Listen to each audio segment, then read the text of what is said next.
Okay. All right. Ini wacho matelo mulo ni dhao ni en mar ng'iyo ni weche mag mibadhi ok obedo e pacho ka. Weche mag kwede mag dhoudi bende ok obedo. Gin agenda moriere. Moko bende nitie ma joma nie ng'anyo sani dwaro. Owuoyo wach mar gwelo kata miyo ji kombe. Maparo ni Aroko no ng'isa no ting'o bade kacha nodwani mondo mi owuoye. To Aroko kapok iwuoyo. Motelo Aroko no wacho gimoro ka ni jatend piny no mithuolo mar keto Kenya gimiluongo ni factory setting. Oduoke ka gima onge. Mung'isi ni in gi bugni to onge gima osendikie. Ndike Kenya, ndik gima nyien madier ni mondo mi ndiki e Kenya ni. Mane gima Aroko temo wacho ka. Aroko, iparo nade?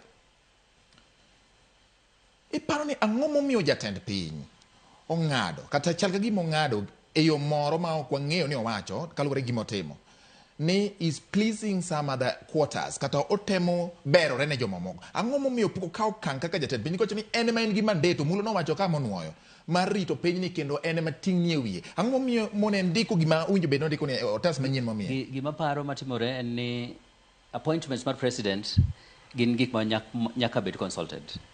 And ineno kosechiwo ji 10 waweyo attorney general.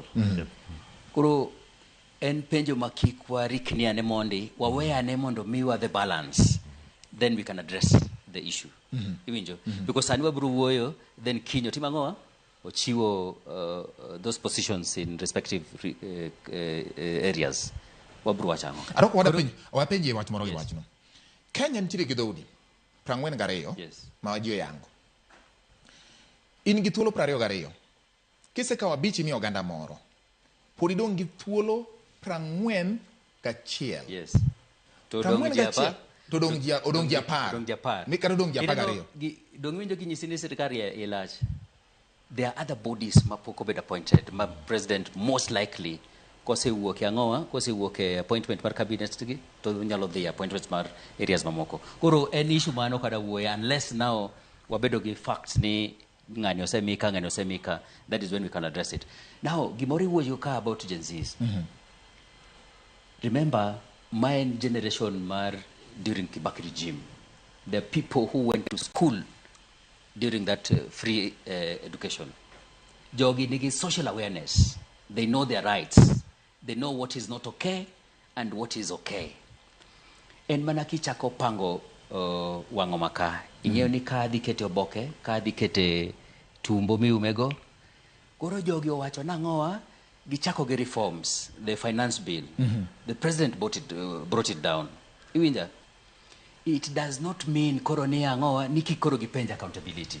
Because awinjo ka jadungu mulo wacho ni ang'owa, these people are fighting for accountability. They don't want people, ok gidwar serikal mabiro kwalogi, ok gidwar serikal moko chikit gi kuomgi. Koro nepotism gik machalo kamago. Mane momiyo wacho ni president nigi opportunity mondo tim ang'owa o reset. Mondo kata di konya, kata nosiepa mano konya. To an go opportunity momi gi jopiny. Winja, momi gi jopiny moko mi gi osiepni moro. And remember, jopiny ema build ji.